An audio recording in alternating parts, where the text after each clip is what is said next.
Okay, so let's make a beginning to today's lecture. So we're on to chapter 2 already, which is on concepts of random variables. So the idea here, you can see the structure. The idea of a random variable is very simple. What we've done is we've constructed probability theory from the perspective of events. And we've learned some variety of axioms and properties associated to these events.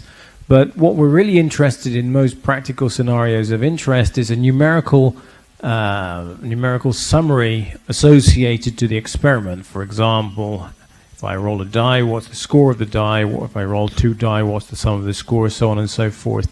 And the idea of this chapter is to transfer the concepts of probability of events over to the notion of probability for quantities which are functions of the sample space, numerical functions of the sample space.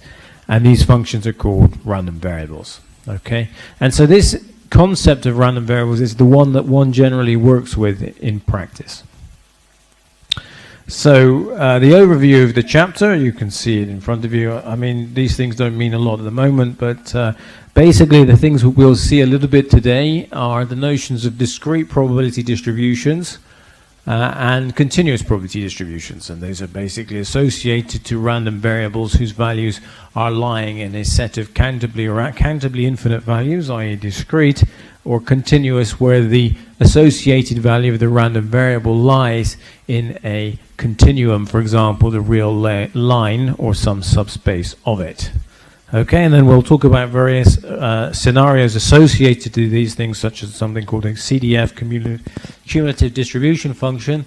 And then towards the end of the chapter, we're going to talk about summaries of random variables. So things like the mean. So what is the mean? It's the average value of a random variable. The variance, which is associated to essentially the spread of the random variable around its mean, and a variety of other essentially interesting aspects associated to that.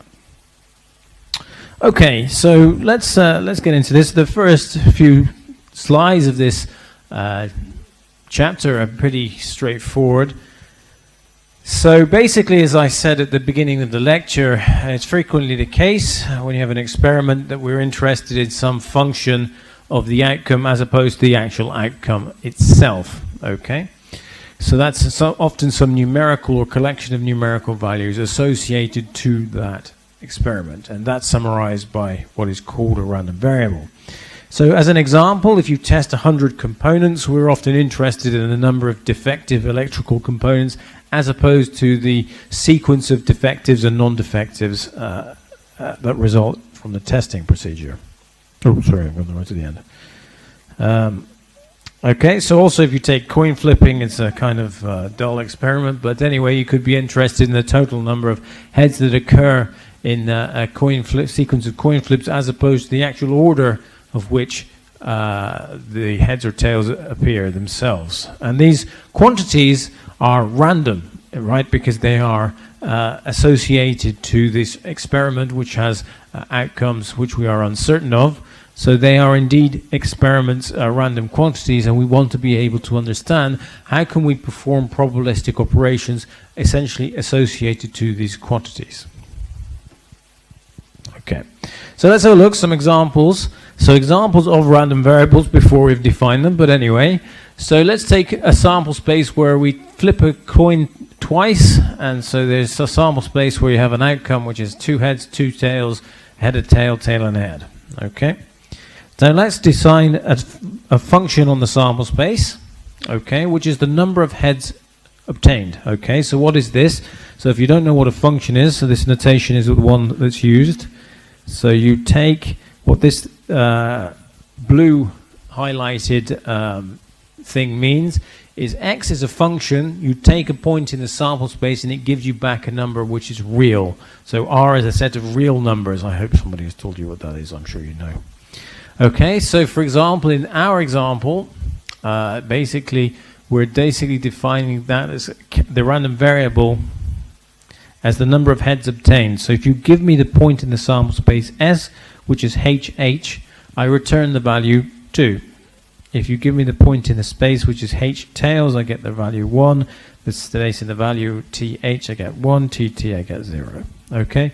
So this particular function has the outcome of possible values 0, 1, and 2. Okay? And so, in fact, the range of support of this random variable is finite, kind of be finite. In fact, it's finite. Example 2. So that was a random variable. We haven't defined it yet, but we're going to in a moment. So consider the notion of we rolling a pair of fair die, okay, 6-sided dice. Now we define X to be the sum of the upturned faces. So the sample space S is the set X and Y, such that X could be 1, 2, 3, 4, 5, and 6, and Y simultaneously could be 1, 2, 3, 4, 5, or 6. So X represents the first roll score, and then Y is the second score. Okay, and we define X as a map or a function, okay, from S, the sample space. That gives me a two-dimensional point where X lies in the value 1 to 6, Y lies in the values 1 to 6, and it gives me back a real number. And specifically, as a function, capital X as a function of little x and y is the sum of x plus y. Okay, so if you give me a point in the sample space, let's say 2, 2, then the random variable x gives you back 4. In this example, you give me the point 1, 1, I give you back the value 2. If you give me the point 3 and 6, I give you back the value 9. So of course, in this example, the range of support for this function on the sample space, it constitutes the values 2, 3, 4, 5, all the way up to 12. Another example. So here's an example, which is another one where you're flipping coins. You flip a coin until you roll a head, obtain a head. So now, in this situation, if we define x as the number of trials that you require in order to get ahead. Now the sample space is much more complicated than before, so that could be head, flip the coin and get a head. Or I could get a tail and then a head, or I can get a 2 tails and a head, I can get 3 tails and a head, and so on and so forth. In this case, the sample space of potential outcomes is countably infinite. If, in theory, I could flip my coin 1,000,000 times before I get a head. Okay, of course, the chance that happens is very small, but still it's possible to be the case. Okay, so then x of h, right? H is a point in the sample space, and that gives me back 1 because it only required me 1 trial. X of th is 2, x of tth is 3, and so on and so forth. In this example, my function x is 1 to 1. You give me a point in S, I'm going to give you a unique number back. Okay, so the range of values of this particular random variable, although I haven't defined it yet, is 1, 2, 3, 4, 5, and potentially all the way up to infinity, although that's not a number. Okay, so those are 3 examples. I think that's pretty clear now what a random variable is within some constraints. So this is actually not the proper definition, but it doesn't matter. This is enough for us. So we define S, it's a sample space. We knew that from the beginning. We have an experiment E. Okay, now a function x which assigns a number to every element S in S is a random variable. Okay, so in more uncertain terms or more reasonable terms, it's a map on the space of it's the map on the sample space to the real values. It could be actually vectors, but we will not talk about vectors here. Okay, and that's what a random variable is. And the idea now really for this entire chapter is now to try to construct a kind of calculus for being able to perform probabilistic operations on random variables. Okay. So let's have a look. X is real valued. Okay, so that's we're going to constrain ourselves to be scalar values. The second point to make is the range of the space of X is the set of the real numbers, or well, some subset perhaps. Okay, so R of X, this is the notation that we use to denote the potential values that the random variable could take, which are anything up to and including the real numbers themselves. Okay, so, well, this is a strange remark. If X is indeed themselves the real numbers, it could be that X is indeed just the identity map, but it's not an important point. Okay. Okay, so obviously, just to say before we continue that if your experiment is associated explicitly to numerical values, then of course that this is a kind of a null concept. That is what he's trying to say. Okay, now let's have a look at equivalent events, the notion of equivalent events. So let E be an experiment and S its sample space. Okay, so it's the same context as we've been in the whole of this course. Now X is a random variable defined on the sample space, and R of X is its range. I don't like this notation, but let's just stick with it. Now let B be an event with respect to R of X. So what is this definition going on about? You're looking at me and you're thinking, what am I talking about? Well, what I want to do is I'm going to create an equivalence between the events which lay associated to the sample space S and the events associated to the random variable X. Okay, I'm going to create some sort of equivalence. That's what I'm going. Now, suppose A is defined as the following. Okay, so it's a set, right? So what does this thing mean? It means there's a collection of values S which lie in the sample space. So there are S values. So in our previous example, that could be head and tail or something like that.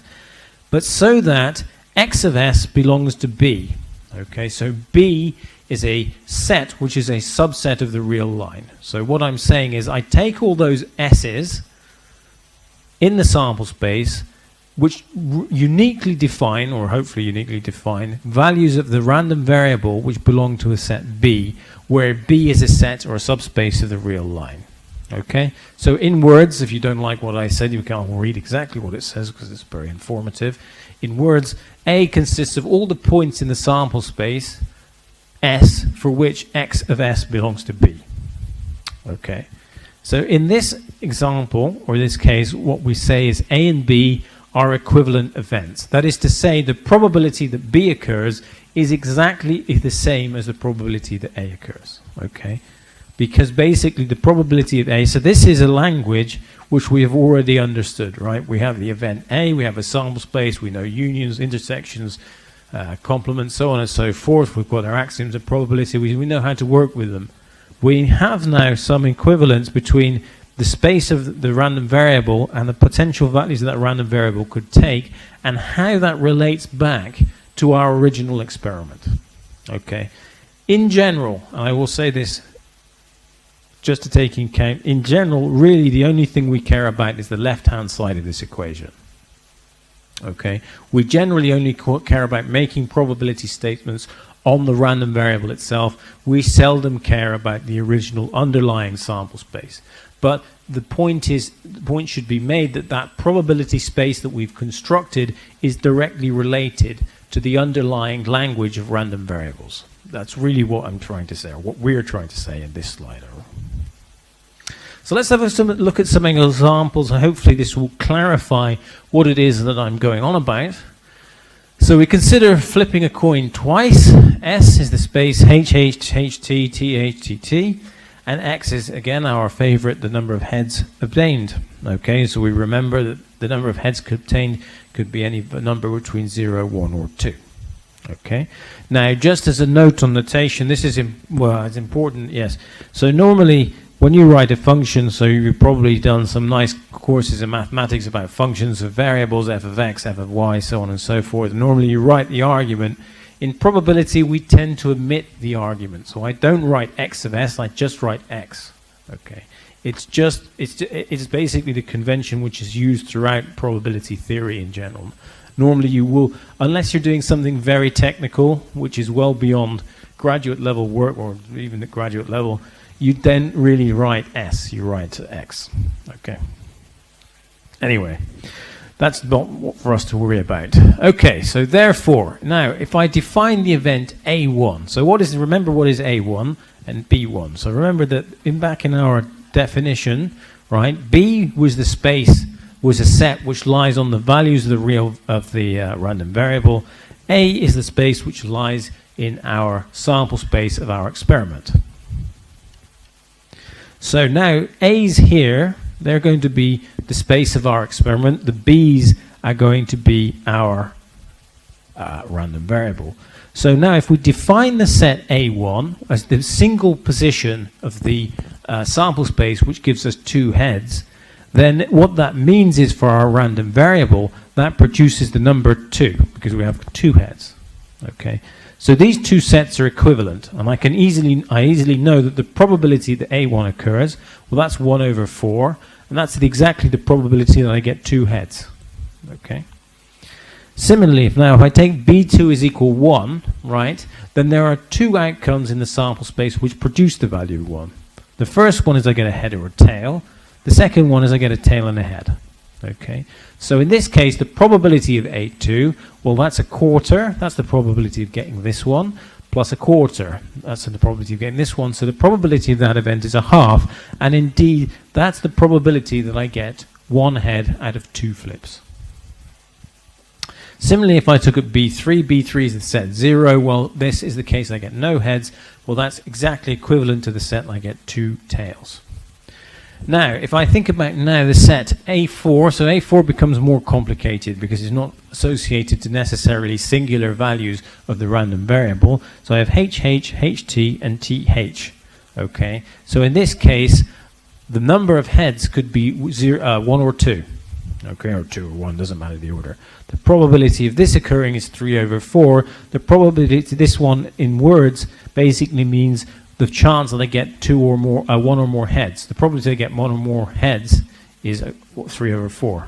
Okay, so these probabilities are equal. I think I'm answering the next part of the question. Yes. So this is exactly as I explained to you just a moment ago. So this is a confirmation of what I was talking about.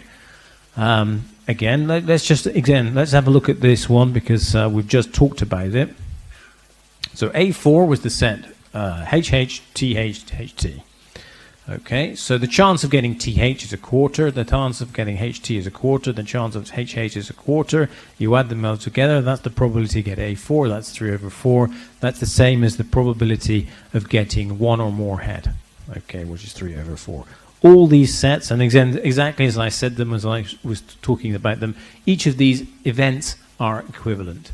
Okay, so it's a way of mapping events which we know how to make probability statements about on the sample space, precisely to events on the space of the random variable through their probabilities. So basically, I know a lot about these, and I know less about these at this time.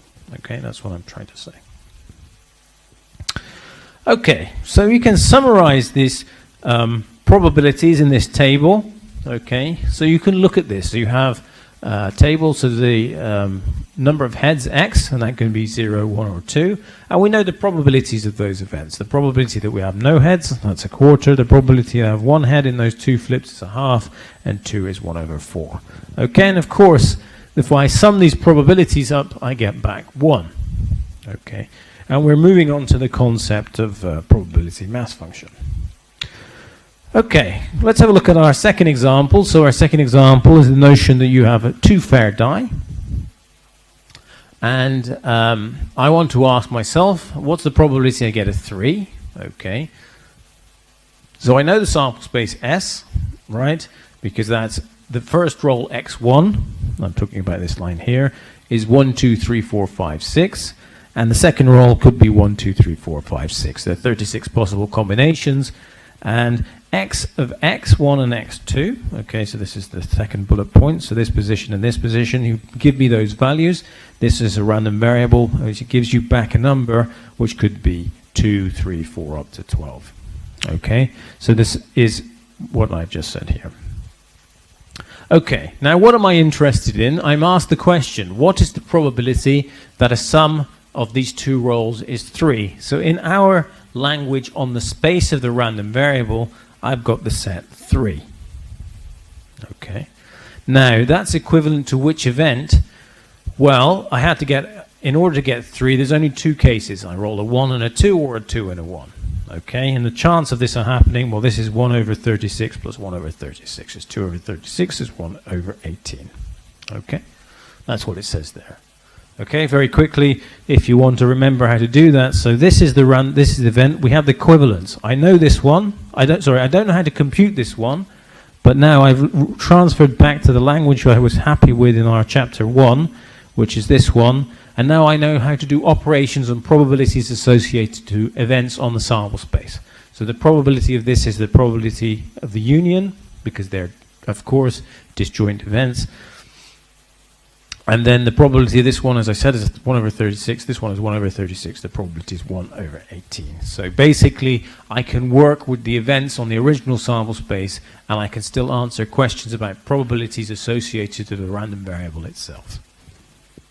Okay. So if you want, you can now work out all the probabilities. So now you have 11 possible outcomes of the random variable capital X. It could be 2. I'd like to put capital X here. I don't know why he's got small x. Let's do that again. The random variable X, 2, 3, 4, 5, 6, 7, all the way up to 12. So we saw in this one that's 2 over 36. How do I get this one is 1 over 36. Well, this is the case I roll 2 1s. So if I roll 2 1s, the probability of rolling 2 1s is 1 over 6 times 1 over 6 is 1 over 36. And similarly, the 12 is 2 6 is 1 over 6, 1 over 6. Multiplied by each other gives you 1 over 36. So this gives you a table, and these tables, these elements, if I add them over all x, I'm going to get back 1, because basically that is going to give me the probability of the sample space. So that has moved us on to the concept. So we know what a random variable is in general, and we're going to basically look at two exclusive type of definitions. One is going to be the scenario where the random variable can only take countably infinite values, which is what we call discrete random variables, okay? And there are going to be a wide class of particular probability distributions associated to such random variables, some of which you may have heard of already, but some of which you may not have heard of. So let's have a look. This is a definition X. We have a random variable, okay, so that means you get a point on the sample space, and I give you back a number. That's going to be some value, 1, 2, 3, 2.4, whatever you like. Now, if the range of the random variable, that is the possible values, all the possible values that I could take, is finite, right, that is a kind of a set where I have a finite number of values, or countably infinite, that means I can count them, right, 1, 2, 3, 4, off to infinity, that's a countably infinite sequence, I can count them even though there are an infinite number of them, then we call this random variable discrete, okay, and so it's kind of an intuitive definition. I don't know if we need a definition at all, but if we needed one, then that's what it is. So that means that the possible values of the random variable x, we could list them as x1, x2, x3, x4. Okay? So obviously, well not obviously, perhaps less obviously, if the potential values of a random variable are some interval of the real line, this is not a discrete random variable, because there are an infinite number of values which you could take, and I can't count them. For example, I can't count the number of real numbers in the interval 0 to 1. Okay? So that is not a discrete random variable. So, the nice thing about discrete random variables is thinking about probabilities associated to them is rather more straightforward than in the continuous case, and it's the easiest one to think about. That's why we start there. So basically, for each value of the random variable that it could take, 0, 1, 2, 3, 4, whatever you like, you have the probability is denoted by f of x. Okay, so that's called the probability mass function. I prefer PMF, but it's called PF there. Okay, so basically what this is. So this is a kind of big I don't know, what do you call those Russian folding dolls. You give me a point S, that's a point in the sample space. That gives me X, that's a numerical value which is countably infinite. This thing gives you a number between 0 and 1, which reflects the probability that that value in the sample space, exchangeably the value of the random variable, could occur. That's called the probability mass function. So this is a function. It's a number which could be at most 1. It's at least 0 because it's a probability. It is non-negative. And if I sum all these possible numbers, I should, over all the possible values of x, I get back 1. That's exactly what we saw in our two examples. So basically, and the collection of pairs, I don't like this notation, but anyway, you have xi, f of xi, and that's called the probability distribution of x, and I'm sure that that's particularly useful. So let's move on. So the probability function, probability mass function is really what it is. The probability that the random variable x takes a value little xi. So this is just to keep in your mind. If I talk about the random variable and I don't know its number, I use the notation capital X. If I realize the value of the random variable, I use little x. And this is a convention that's used throughout probability. So that's why when we write this function, the probability mass function f of x, I use small case, lowercase x. I don't use an uppercase, okay? Because here I'm realizing what it is. In this statement here, I don't know what it is, and so it's random. So it's just a notion. Okay, so the probability of the random variable capital X taking the value little x, which we don't, or xi, sorry, is denoted by f of xi. And of course it satisfies, or exchangeably, what this f of xi means is the probability that the random variable x takes the value xi. Okay.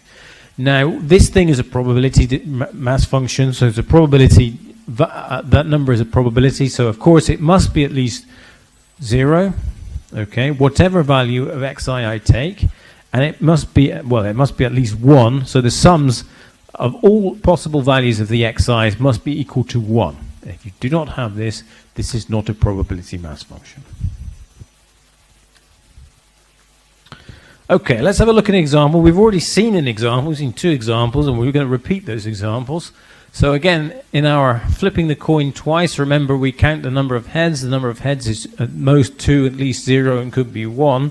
And we know the probabilities of those events, a quarter, a half, a quarter. So this is the probability mass function. This is the probability that the random variable capital X takes the value little 0, and it's a quarter. And this I call f of a quarter. This is, sorry, f of 0. This is f of 1, which is a half, f of 2, which is a quarter. Okay, so we can see that the condition 1 is satisfied. Obviously, these numbers are all probabilities. Okay, they're all strictly positive. They don't have to be positive. They can be they could be 0, by the way. Now, if I add these numbers together, I get back 1, just as I alluded to when we discussed this example. Very good. So you could also plot the points. So you have on this graph, on the x-axis, are the potential values of x, which are 0, 1, and 2. And on the y-axis, f of x, the value, the probability that you take those values. So here, the chance that you get the value 1 is the highest because it's twice as big as any of the others. Okay, you can also use a probability histogram. I'm not sure I would use that for discrete data, but you can if you get desperate. You never would, but okay. So they basically, what you do there is you construct a graph. I mean, I don't know, these days you don't do these things. You put them in a computer. But anyway, you have 0, 1, and 2. Okay, I put the area under this curve is 1 over 4, it's 1 over 2, and 1 over 4. You can also do that, but I don't know when you would. So I think that this is the best summary, in my opinion, for discrete probability distribution. Okay, example 2. So example 2, we've rolled a dice, fair die twice. We add the scores together. Remember, we could get 2, 3, 4, all the way up to 12. And the probabilities of each of those possible events are listed here. That's what we saw in our one of our previous examples. Okay, so again, these numbers here, this is f of 2, this is f of 5, this is f of 7, so this is f of 12, so on and so forth. Okay, so the second row represents probabilities. And so this again is a probability mass function because all of the f of x for x in the set 2, 3, 4 all the way up to 12 are strictly positive, so obviously that's a good thing. They're less than or equal to 1, which is important, and if I add them up all together I get back 1. Okay, if you like, you could just add this the row total of this is 1. Let's have a look at example 3. Example 3, finally we see something new. So we have 6 lots of components, and they're ready to be shipped by a certain supplier. The number of defective components in each lot is as follows. So I have lot 1 to 6, and basically bad news if I get 2 or 5, but better if I get 1, 3, or 6. Now I'm going to select one of those lots at random, and for a customer. That's an unlucky customer or a lucky one, we don't know. Now what we're going to do is we define the random variable x as the number of defectives in the selected lot. So now x could take the value what? Well, it could be 0, 1, or 2. We know that.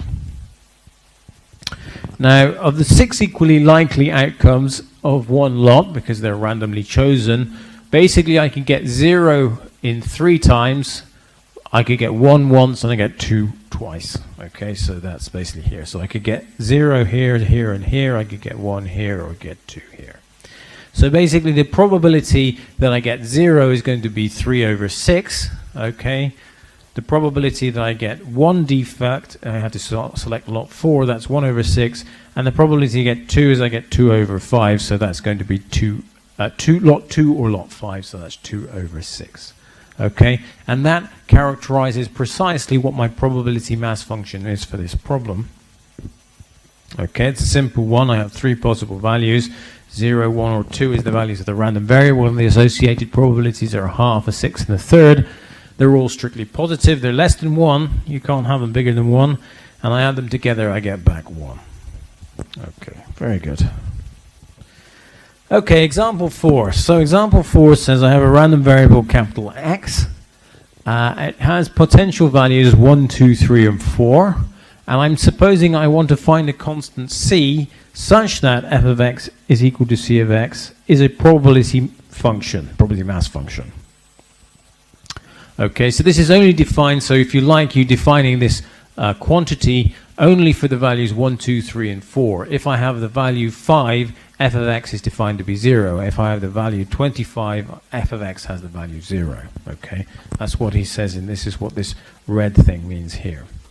Okay, now once I find the probability mass function f of x, I want to compute the probability that x is greater than or equal to 3, i.e. the probability that x is 3 or 4. Okay, well this is a pretty simple problem, right? So by the property that we must have the f of x, i, the sum over all of the xi's is equal to 1, that must mean that I have f of x1 plus f of x2 plus f of x3 plus f of x4 is equal to 1, sorry. Okay, so f of x1, that's equal to c. F of x2, that's equal to 2 times c. F of x3 is 3 times c. F of x4 is 4 times c. How do I know that? Because that's what I'm writing down explicitly as my definition for f of x. Okay, so that gives me what? 10c. So 10 times c must equal 1, so c must equal to 1 over 10. Very good. Okay, now I'm asked for computing the probability that x is 3 or more. Okay, so that's the probability that x is equal to 3 plus the probability that x is equal to 4. That's 3 over 10 plus 4 over 10 is equal to 7 over 10. Okay, example 5. We did a lot of examples today. So this is an example which is a lot of words, but basically it's fairly straightforward. So we have 5 blood donors, potential blood donors. The first 2 have type O plus blood. We don't know anything about the other 3, and we don't care to, apparently. Now, 5 blood samples from one. So we're going to type a blood sample from each individual in a random order until we get someone who's O plus. Okay, so that's the scenario we're working with. So now we define the random variable y as the number of individuals you have to type in order to get an O plus. Okay, so that could be 1, 2, 3, 4. I think 4 is the most, right? Because you can't have 5, because you would have hit one of the others by then. Okay, so the random variable only can be 1, 2, 3, or 5. 4. 1, 2, 3, 4. So the probability that y takes the value 1.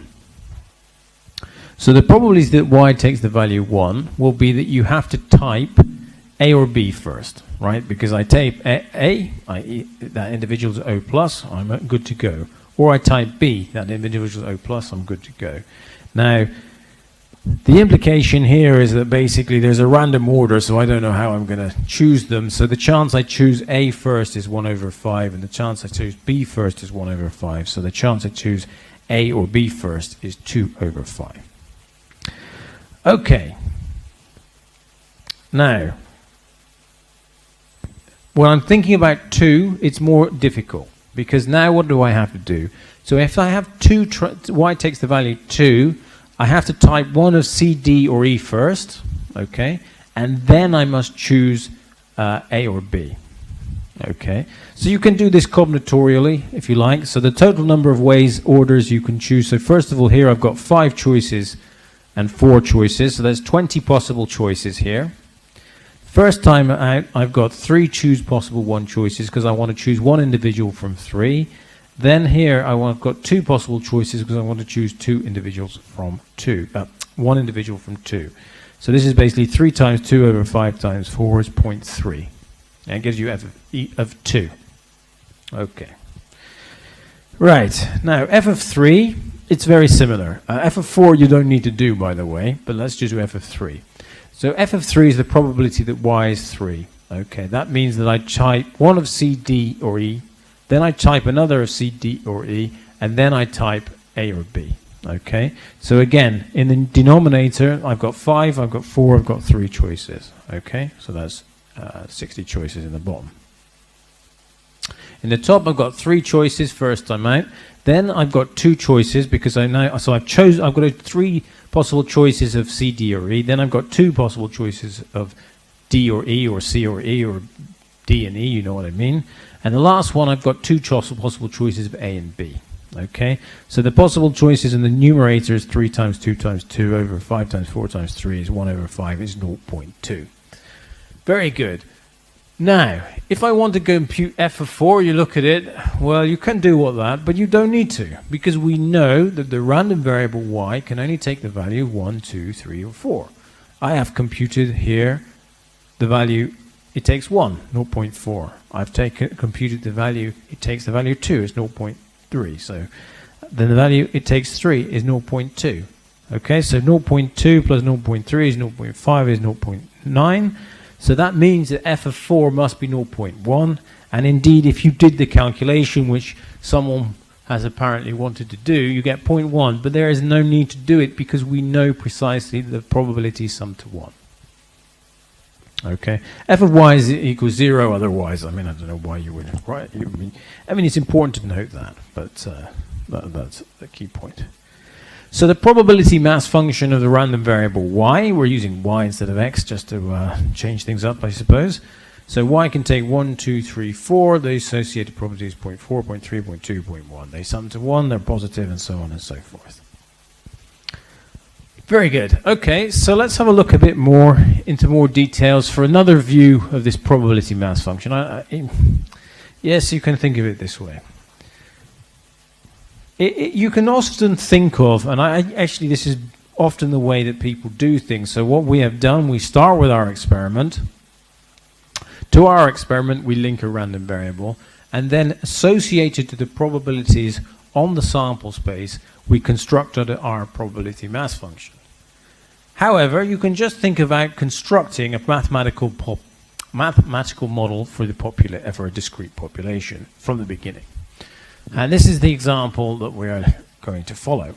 So consider selecting at random a student who is among, apparently, I don't know if it's still the case, 35,000 registered for the current semester at NUS.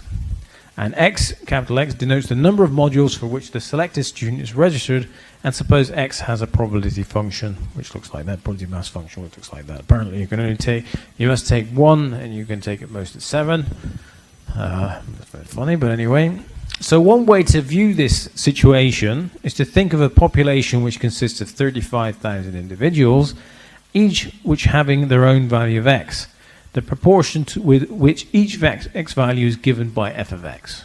Okay, so I have 35,000 possible values. The number of people of that 30, the proportion of which takes 1 is 0.01, 2, 3, 4. You see what I'm saying. So an alternative way is just forget about the students from the beginning. That's not something I advise, but anyway. The students, and think of the population itself consisting of just the x values. So there are some 1s, 2s, 3s, 4s, 5s, 6s, 7s, and I construct a corresponding probability distribution for 1, 2, 3, 4, 5, 6, 7. Okay, so basically I just construct a model f of x, which gives me a number between 0 and 1, and sums to 1 when I sum over the values 1, 2, 3, 4, 5, 6, 7, which gives me basically some model for those probabilities. Okay, and so once we have this model, then we can use that to compute values of these population characteristics. Well, this is often what's done in many scenarios, actually. I have a well-known probability distribution. I construct it on possible values of the random variable, And then basically I'm happy with that, and that feeds back into my potential experiment if there was one to begin with. Okay, so that's I mean, those are some limited computations. I would have done more examples of that, but there's some limited computations for random variables whose potential values are countably infinite. What we think about now is a scenario where basically the range of the values of our random variable, which is a function on the sample space, is an interval or a collection of intervals, or a subspot is basically a subset of the real line. Okay, and in such a scenario, we call the associated random variable continuous, because there are now infinitely many values that x could take. Now, in this scenario, assigning probabilities to individual values of the random variable is no longer feasible, because there are an infinite number of those values. So in order to do that, in order to construct probability statements about random variables who are continuous, we do this through a new type of concept, which is called the probability density function, PDF. Also, and perhaps confusingly, denoted f of x. Now, f of x is a function on the sample space. You give me a value of the random variable, okay, which is a function on the sample space. That's a number on the real line or some subspace of it. And this gives you back a number between 0 and infinity. And it really could be positive. It's finite, but it's really a real number. It does not represent the probability that x takes the value x, okay? So this function really could be 1.7, okay, or 1.777 or 95, whatever you like, but it doesn't represent a probability. It can be used to calculate probabilities. Okay, so please keep that in mind. It is not a probability. The probability of an individual event is of individual value is actually 0. I'll discuss that in a moment. So this function, we're still defining it, sorry. It has numbers. It's a positive number. It's not upper bounded by 1, but the key point is that if I integrate it over all possible values of the random variable, which are using that space r of x, I get back the number 1. Okay, so the area under the curve of this function must be strictly equal to 1, and this function is non-negative. Okay, if you prefer, you can integrate over the whole range. Okay, because the function is defined to be 0 if x does not belong to r of x. Okay. What else can we say? The other thing that we can do is we can calculate probabilities of events. So if I want to compute the probability that the random variable x lies in an interval c, d, where c is less than d, and of course they're both contained within your support of the random variable, that's what I'm just talking about here, then that probability is explicitly the integral over the area of the region CD of the probability density function. Okay, so this is how I compute probabilities in this new framework, or slightly new, I suppose. So, let's make some remarks, and we'll have our break.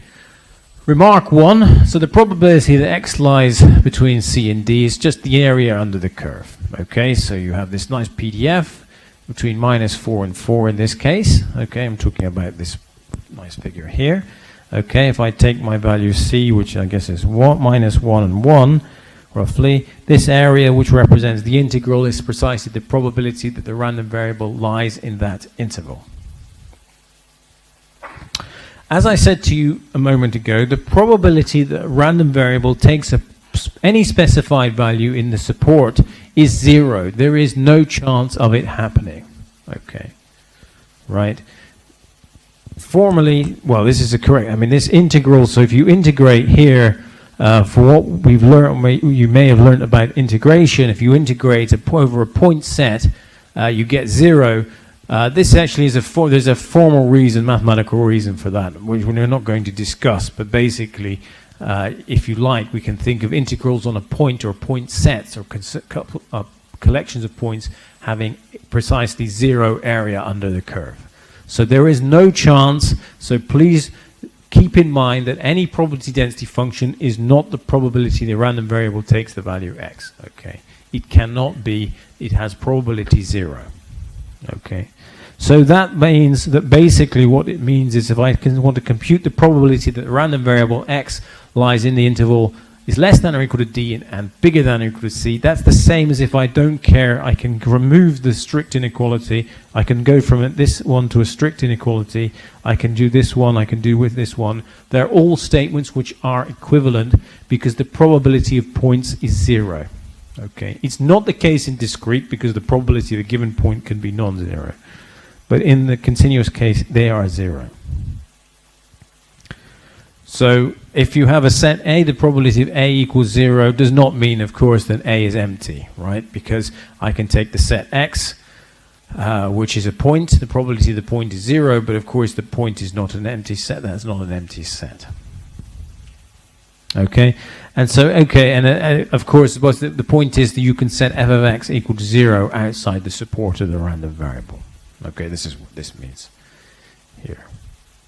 Okay, so we're going to have a break. It's 2:15, and we resume at 10 to 3, and we'll be looking at some examples.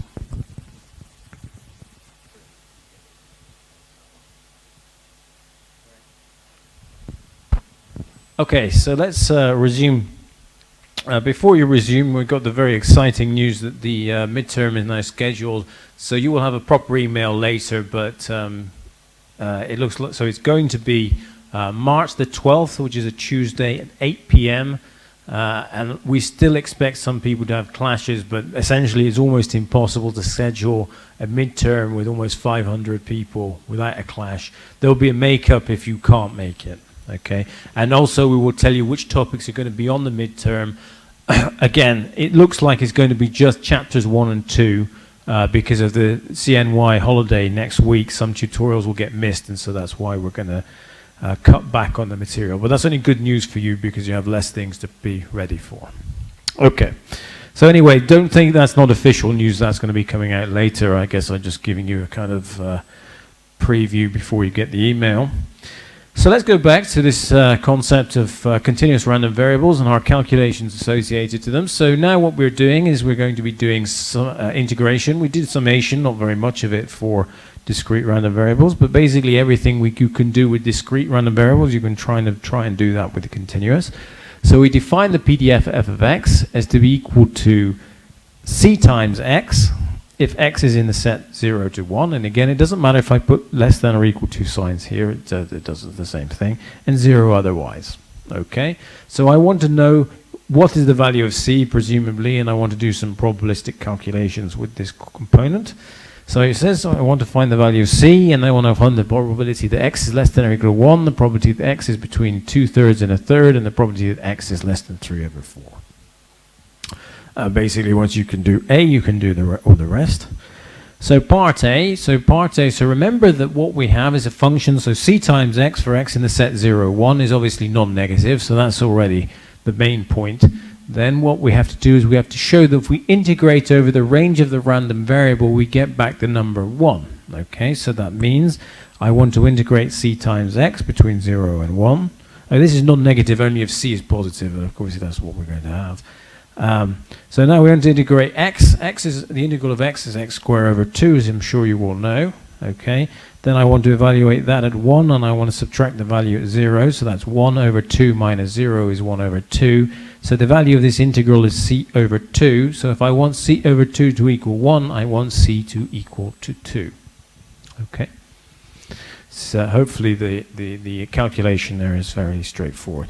Now once we can do this, we are repeating the same calculation 3 times. The probability x is less than or equal to half. What is that? Well, we know that that's just equal to the integral between 0, 1 over 2 of f of x. Okay, now I want to integrate 2x, that's my PDF. Remember, c is equal to 2. The integral of 2x is x squared. The x squared, and then evaluated at a half, is 1 over 4. And obviously it's 0 is 0. So that's the probability x is less than or equal to x. Hopefully it's clear that the only real thing is, once you know this, if you can do the integral the rest of the life for this particular question is straightforward. Very good. So now what we want to do, we want to compute the probability that x is between 2 over 3 and 1 over 3. Again, it's almost the same calculation. The only difference, of course, are the integration limits. I'm going between 1/3 and 2/3. So I integrate 2x between this region. I get x squared between 2/3 and 1/3. So that's 2/3 squared is 4 ninths, but minus 1 over 9, which is 1/3 squared, is equal to 3 over 9, 1 over 3. And finally, we want to compute the probability that x is bigger than 3 over 4. Well, we know that the only real complication here over the previous questions is we just have to use the upper limit of the range of the random variable, which is precisely 1. Okay, so we just integrate between the region 3 over 4 and 1. Okay, that's the region I'm integrating over. And so again, I get x squared between 3 over 4 and 1, which is 1 minus 9 over 16, 7 over 16. Okay, hopefully those calculations make sense. Example 2. Sorry, these examples. Time headway in traffic flow. These are classic things. Traffic flow is the elapsed time between the time that one car finishes passing a fixed point and the, I don't know where he gets this from, the instant that the next car begins to pass that point.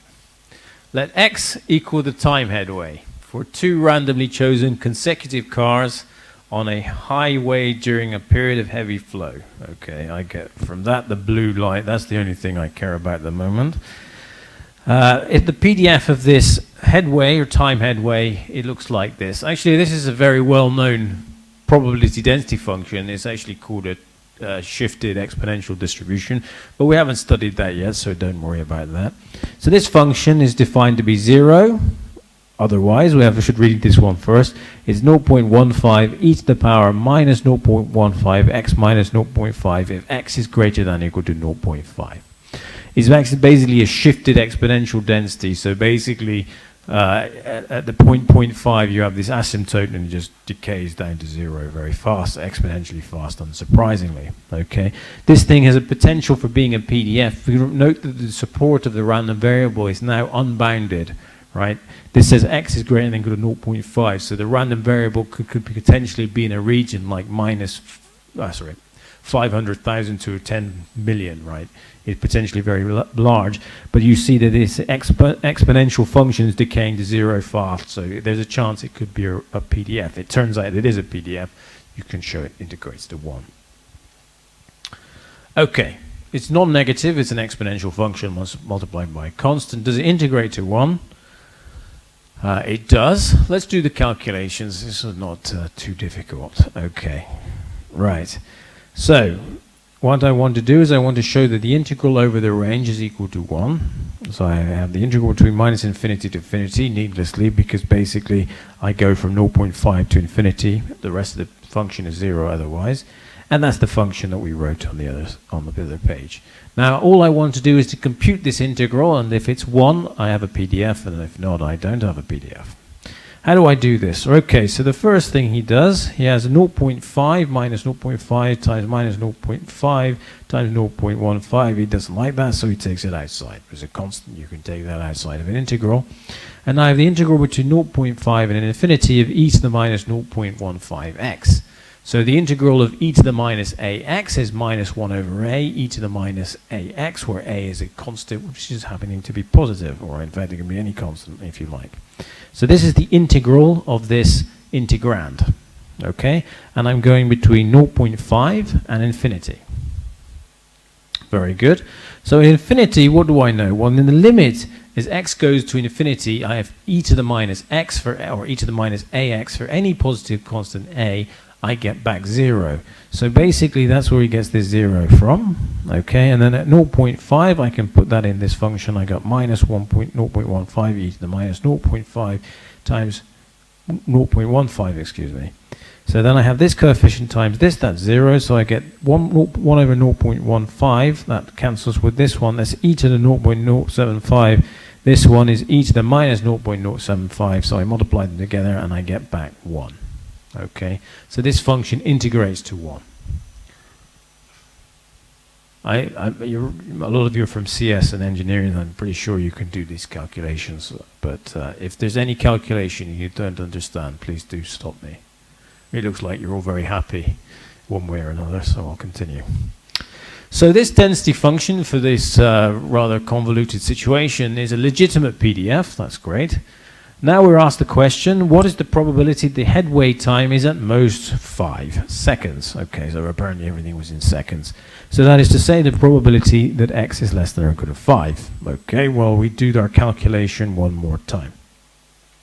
The probability that x is less than or equal to 5 is by definition the integral between 0.5, yes, 0.5, I don't know why it does that, 0.5 because that's the smallest value of the random variable, and 5. Okay, so if you like, you can do this, you can write it like this. I would never start the calculation like that, but if you want, you can do that.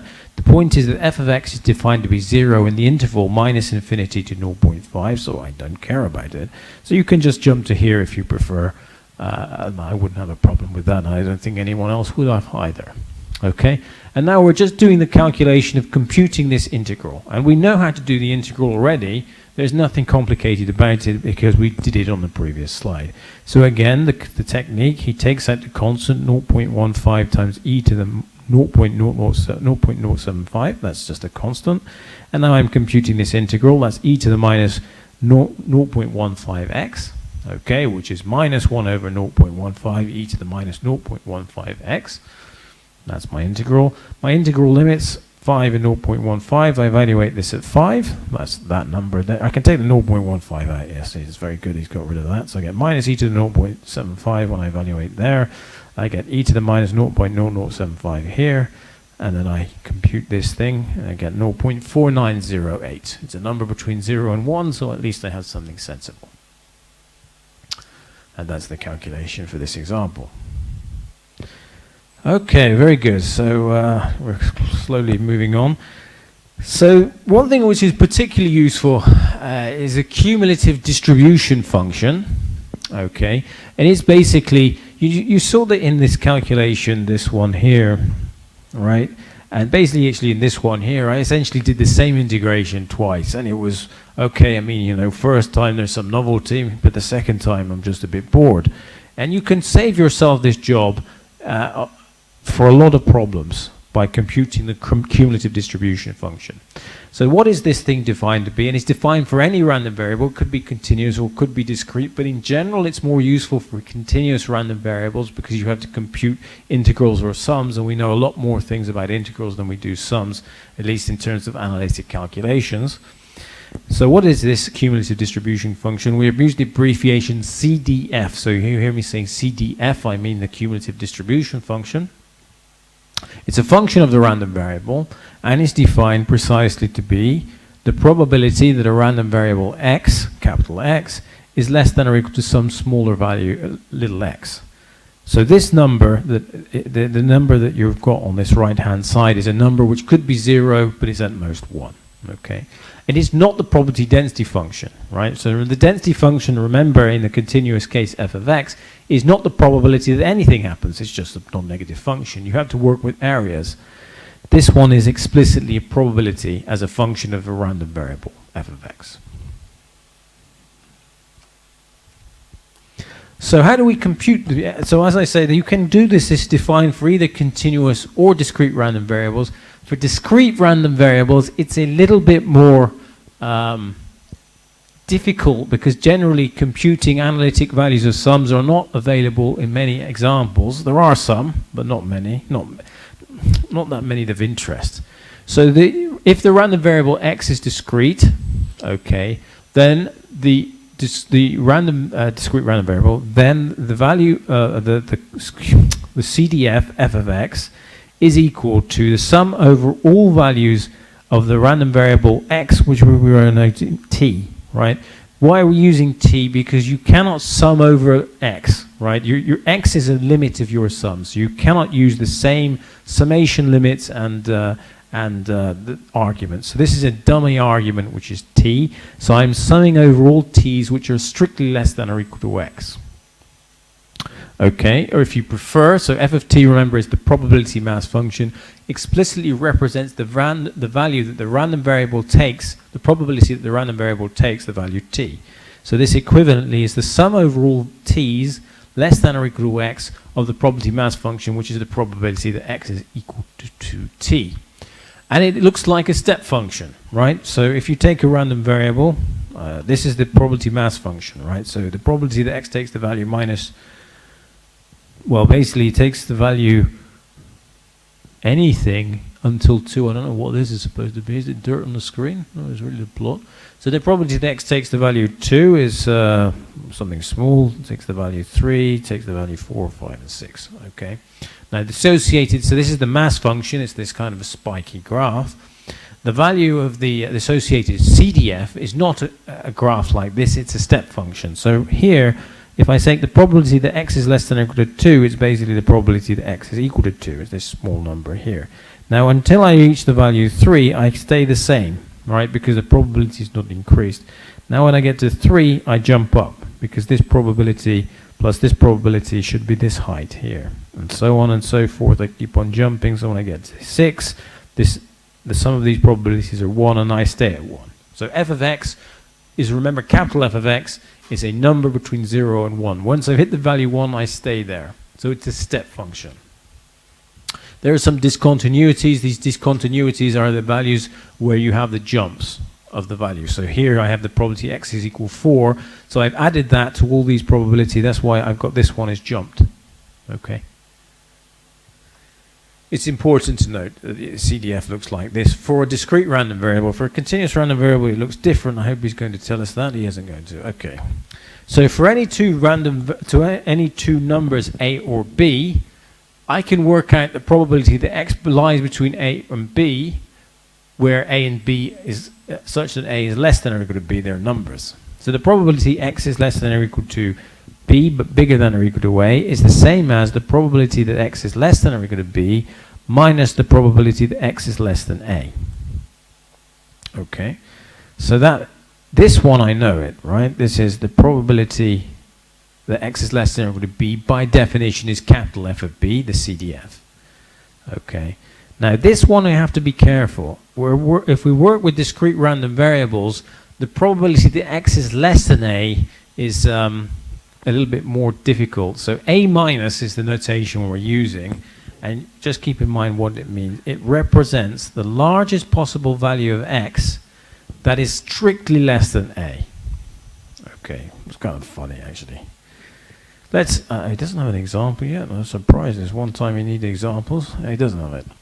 So in particular, let's explain this a bit further. If the only possible values are integers, and if A and B are integers, the probability that x is less than or equal to B and at most A is the probability that x is A or A plus 1 or dot dot dot all the way to B. And the probability that x is less than or equal to B and bigger than or equal to A is f of B. That's the probability I'm less than or equal to A. And now the largest value, so remember, read this statement, the largest possible value, x value, that is strictly less than A. So if we're discrete, the largest possible value, which is strictly less than A, is A minus 1. So that's why we write f of A minus 1.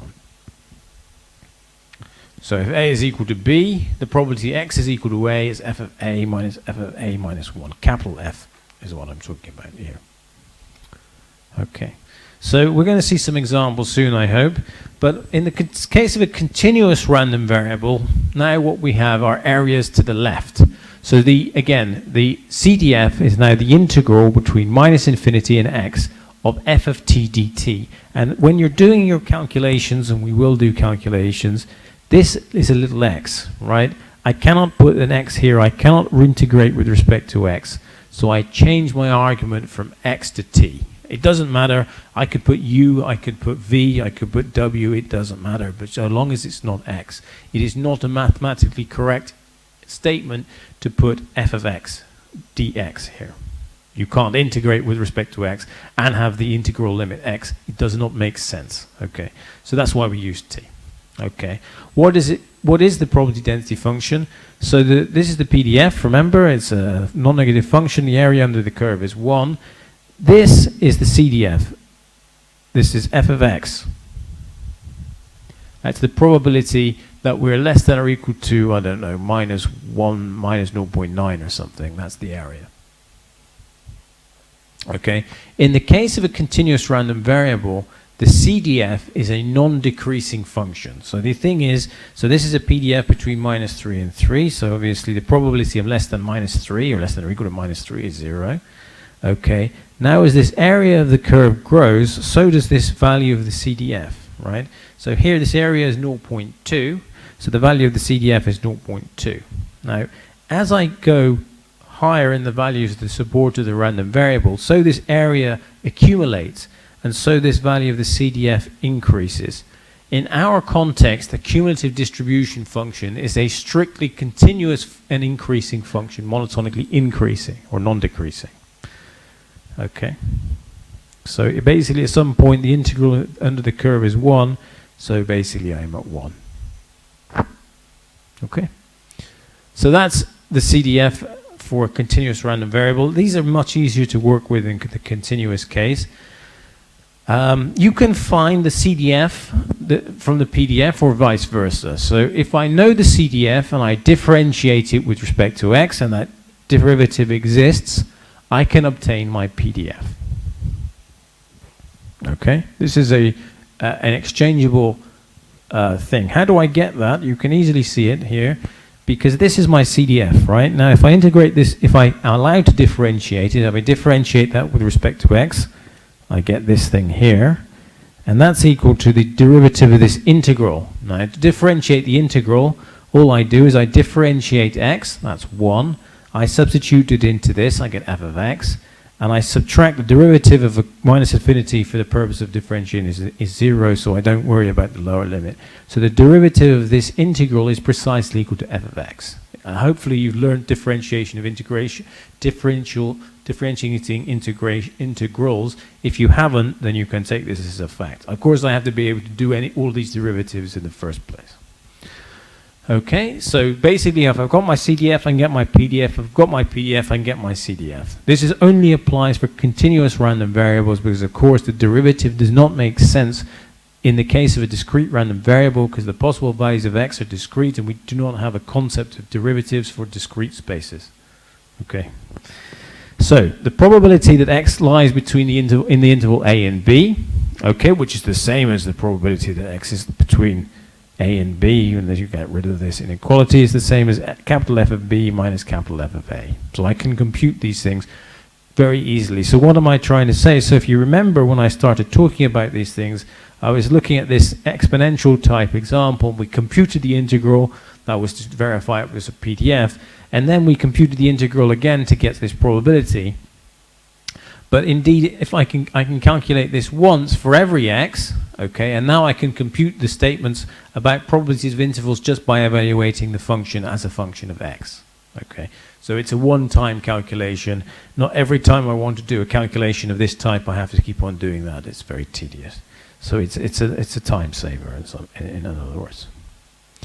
So let's make some remarks. So f of x is non-decreasing, so that's as I said. So if I take two values x1, x2, x1 less than x2, then it must be that f of x1 is at least, at most as big as f of x2. Of course, f of x, as I said, is a probability, so it's at most 0 and at least 0 and at most 1. Okay. Let's have a look at some examples. I think this is the best of one of the few examples where you have a discrete random variable and you can calculate CDF very nicely and analytically. So you have a PDF, PMF. X is discrete here. So x takes the values 1, 2, 3, 4 off to infinity. And we have a number, it's not written there, but p is a number between 0 and 1. Otherwise, this thing doesn't make any sense. And this function is 0 otherwise. So if you've studied any probability before, and you're not supposed to have, but if you have, this is an example which is called the geometric distribution. And we'll, of course, study this in more details later on.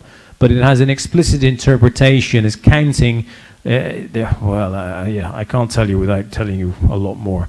But basically it's associated with something called Bernoulli trials, but we'll talk about that later. In fact, the point is that this probability mass function is used for something. And we can compute the CDF. So the CDF is by definition capital F of x. You can see that in your top left. Okay, and that's the sum over all possible x values, which are all possible values of the random variable less than or equal to x. That is the sum from t is equal 1 to x of the CDF, PMF, right? So that's the probability mass function. That's the thing you saw on the previous line. I sum from 1 to x. Why do I do that? Well, because the range of random variables are at least 1, and they go as far as x, x must be positive. If x is a number which is, let's say, -1, the sum is obviously 0 by definition. So I am only interested in the values of the CDF at the values x is equal to 1, 2, 3, 4, and so on. Okay, so now what do? I want to compute this summation. Okay, and there's a standard way for doing this. This is a geometric sum. Okay, so there's lots of ways. The easiest one is, well, you can do it straight away, but you can take the factor p outside. It's a constant, so I don't care about it. Now I have the sum t is 1 to x of 1 minus p to the power t minus 1. Okay, well, you can change variable in the summation. So if I make the substitution s is equal to t minus 1, then I have 1 minus p to the power s. But s goes now from not 1 but 0 all the way up to x minus 1. Okay, and so now what do I want to calculate is this summation. The sum s is equal to 0 to x minus 1 of 1 minus p to the power s. Although it had not been told, you've not been told, it must be the case that the value of p is less than 1. So the absolute value of 1 minus p is less than 1. And there's an explicit formula for a summation as highlighted by this is the geometric sum. So that's 1 minus, so it's the first value times 1 minus the common ratio to the power n, where n is the number of summons, over 1 minus the common ratio, okay? Which is precisely what is written here. So the first expression of this sum is 1 minus p to the power 0. Anything to the power 0 is 1. So my first term is 1. So that's there. That's a 1. It doesn't have to be written down. Now, the common ratio of this geometric summation is less than 1, so I put a 1 here. Now this thing is 1 minus p, that's my common ratio, to the power x, that's my number of summons. I have x summons in this series. Okay, so that's 1 minus p to the power x. Now in the denominator I have 1 minus the common ratio, 1 minus p. Okay, so 1 minus p is p, and you have a factor p in the numerator, so this expression here, this term here, will cancel with this term here. And this is my CDF for this geometric distribution. So x, remember, can only take the values 1, 2, 3. Otherwise, this CDF is 0. Okay, it's very important to notice there's a range of values. So explicitly, so when we were told, or I was taught, CDF, so it's a long time ago, but we were told always to explicitly provide the support to the CDF and PDF. So please write that down when you quote this. If you quote just this, right, this shows a potential examiner or someone who's grading it that you can do some nice geometric sum calculations, but you may not understand what you're doing. So please include this with any solution when you're asked for a CDF. Okay. Okay, so let's make a remark. Well, it's a very funny remark, but f of x is no, you don't need this. But, I mean, you can specify for all real numbers if you like, right? So f of x is 0 between positive integers, f of x, hence capital F of x is constant. So what this is, if you don't like this statement, what it really is saying is that basically the CDF is a step function. So it starts at 0, it jumps, it jumps, it jumps, it jumps, and it goes all the way, it hits 1. You can define it as capital F of x is equal to 0 if x is less than 1, and 1 minus p to the largest integer less than or equal to x. This is called the ceiling function. You can do that like that, but I don't think it doesn't really add very much. I'm quite happy with this solution here at the bottom, and you can stop. Okay. Okay, let's have a look at example 2. So, actually, I didn't read this part of the notes, but so we're going to enjoy this adventure together. So, X is the number of days of sick leave taken by a randomly selected employee at a large company during a given year. If the maximum number of allowable sick days per year is 14, so the possible values of X, the random variable, is 0, 1, 2, up to 14. Now you're given F0, F1, F2, F3, F4, F5, and so on. No, only up to F5 apparently. Let's do some calculations. I don't know why you need, because there's 5 values, but okay. So now, what's the probability that x lies between 5 and 2? So remember, in the discrete case, what that is a capital F of 5 minus f of 2 to this minus sign, right? So basically, this is the greatest value less than 2 that the random variable can take. So in this case, f of 5, we know it. That's 0.94. F of 2 minus, so 2 minus in this case is 1 because the closest value to 2, which is less than 2, is 1 in this example. So f of 1 happens to be 0.72, so the value is 0.22. Now, if I want to work out what's the probability x is equal to 3, remember for discrete random variables, we explicitly define that to be f of 3 minus f of 3 minus. Okay, f of 3 minus is f of 2, so f of 3 minus f of 2. So that's 81.81 minus 0.76. It gives us 0.05. Example 3. Many manufacturers have quality control programs that include inspection of incoming materials for defects. Suppose a computer manufacturer receives a computer boards in lots of 5. 2 boards are selected from each lot for this inspection. Okay. Now, what we want to do is we want to list all inspections, and then we'll go to B afterwards. That's right to understand. So the total number of possible inspections is 5 choose 2, so you take 2 from 5. Okay, so there's 10 possible, so you could inspect 1 and 2, 1 and 3, 1 and 4, 1 and 5, 2 and 3, 2 and 4, and so on and so forth. Okay, now part B. Suppose that boards 1 and 2 are the only defectives in this lot of 5. 2 boards are chosen at random. Define x to be the number of defective boards observed amongst those inspected. Find the probability distribution of the random variable x. Okay. So x could be, so again, it's the number of defective boards. I could find 0, because I might not find any of those 2. 1, well, I could find one of them, or 2, I could find both of them. Right, that's basically the most chance. I also only inspect 2 as well. So, now, the probability that x takes the value 0 is basically equal to the probability that I inspect the cases 3, 4, 3, 5, 4, 5. Okay? Basically, I don't care any of the 1s or 2s. Now, there's a rule equally likely, so there are 3 of these.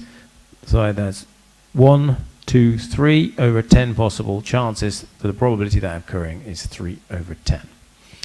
F of 2 is the probability that I take 2 values, 2 defectives. That's basically I get 1 and 2. And that's easy, so that chance is 1 over 10.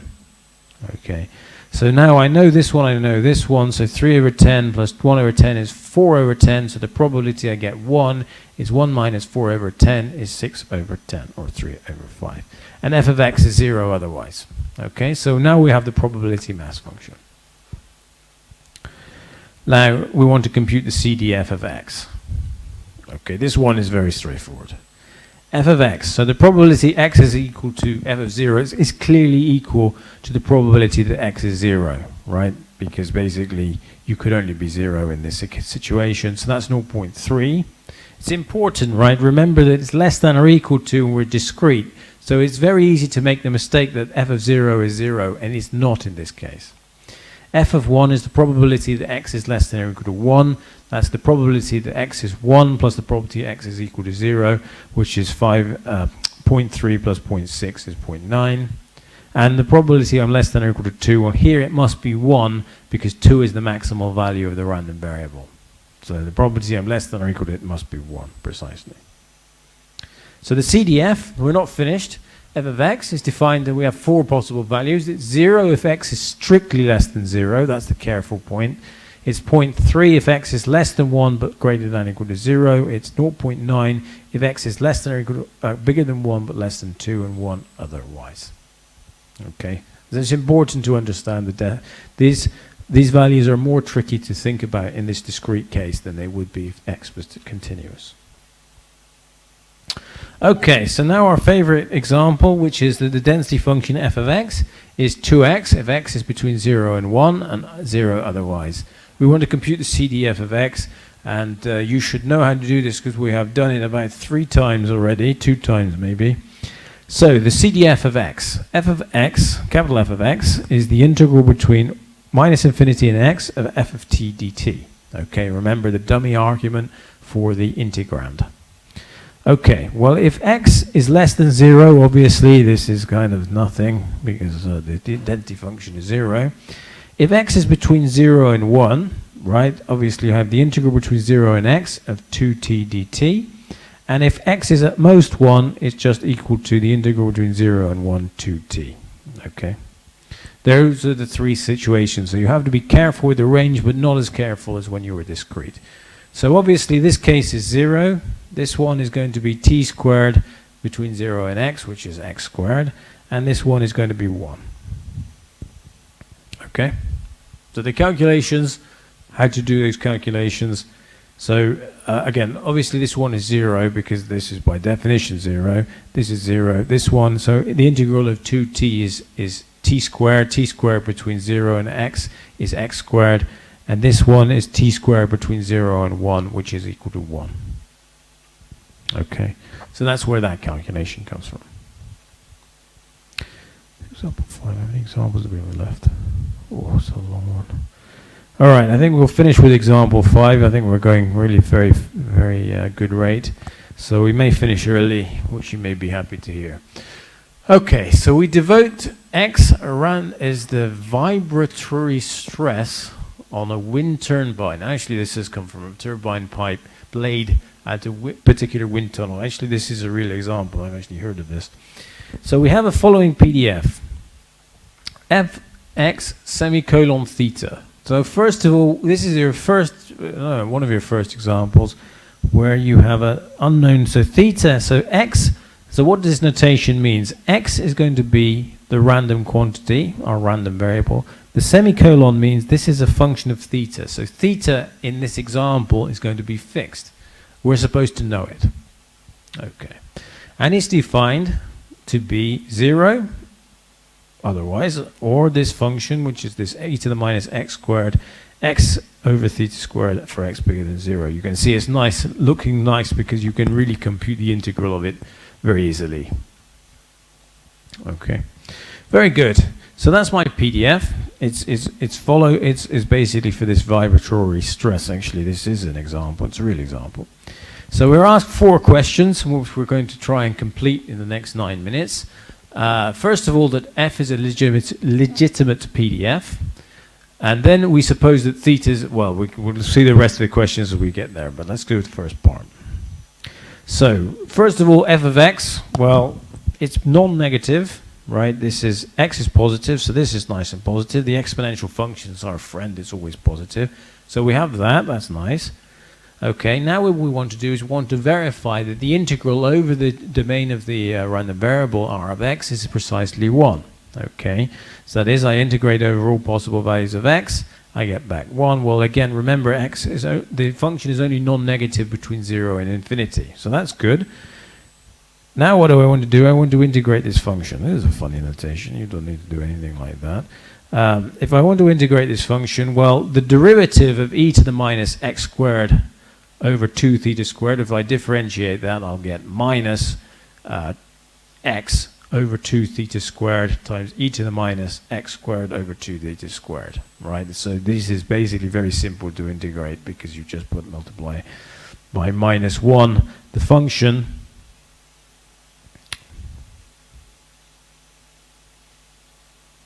Infinity and naught, there's something wrong here, right?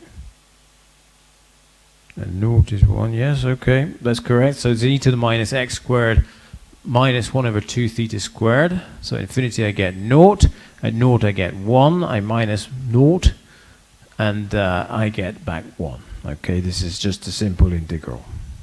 Okay, because if I integrate, I differentiate e to the minus x squared over 2 theta squared, I get, repeating myself, minus x over theta squared, but then I have to differentiate e to the minus x, so I get minus 1, which goes.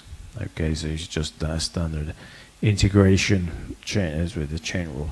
Okay, so the integral is 1. Very good. Part B. Now we're given that theta is equal to 100. What's the probability that x is at most 200?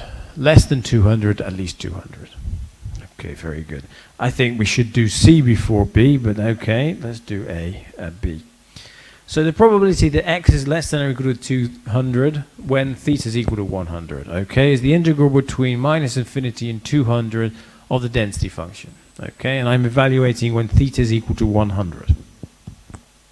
That's equal to the integral between 0 and 200, theta is 100, x e to the minus x squared over 200 squared dx, okay. Very good, so you do the integral. Let me get mistakes here, is he? He's kind of contradicting himself.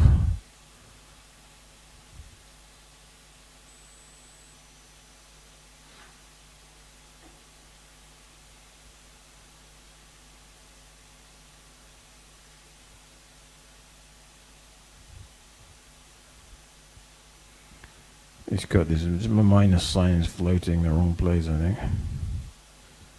We'll have to check that, but basically the integral of e to the minus x squared, again, is I think he's missing the minus sign. He's got something wrong there.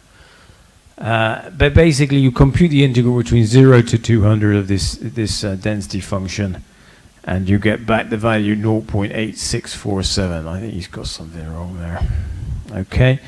The next one he wants to do is he wants to compute the probability that x is less than 200. Well, that's the same as I just computed, and the probability is at least 200 is now 1 minus the probability x is less than or equal to 200 is 1 minus 0.8647 is 0.1353. Okay, so the key point is that now he wants to compute the CDF. Let's see if he gets this one right. So the CDF is the probability that x is less than or equal to x is the integral between minus infinity and x, the density function integrated with respect to t. Okay, so I substitute the density function in here, and minus. Yes, this one is the correct one. Yes. So then the value is 0, yeah. So there's a mistake. So now I find this mistake. Sorry, it's not my notes. This mistake is this one. Right? He's got a mistake. There should be a -1 there. Yeah. So there in your notes, if you're wondering. So I have to think, because I didn't read this note before. I never thought in my life I'd get this far. But he's missed the -1 here. Sorry about that. Okay. So now I want to compute the CDF. So here he's got it right. So again, just one more time, sorry. I compute the integral between minus infinity and x of the density. Okay, the integrand is this one. This is the correct integral. So then if I evaluate at 0, I get back 1. I've evaluated at x, I get this thing evaluated at x. And this is the CDF. And the nice thing about the CDF is now once I have this, doing part B would have been much less painless. And D, what's the probability that x is between 100 and 200? Oh, very good. So this one's not so hard. It doesn't tell us the value of theta, so we can only do the following. So that's the probability that x is... How does he do that? He doesn't know theta. I suppose he's using the value of theta is equal to 100, right? So it does. That's what he does, right? So that's f of 200 minus f of 100. That's the definition. So f of 200 when theta is equal to 100 should have then basically this is 100 squared over 100 squared. It's going to be e to the minus half, right? Yeah. And similarly this one here. So he's just evaluating this function f of x, presumably at theta equal to 100, so we do f of 200 minus f of 100. Yeah, yes, you can do that, or alternatively. Yes, so theta is equal to 100, he's making it explicit there. This one is the easiest calculation. I don't see why you would do it. Given the CDF, you just do f of 200 minus f of 100, and that's it. Okay. And that's it. So yes, so that's it for today. So we've got a section 2.5, and we'll look at more of this stuff next week. Thanks very much for your attention.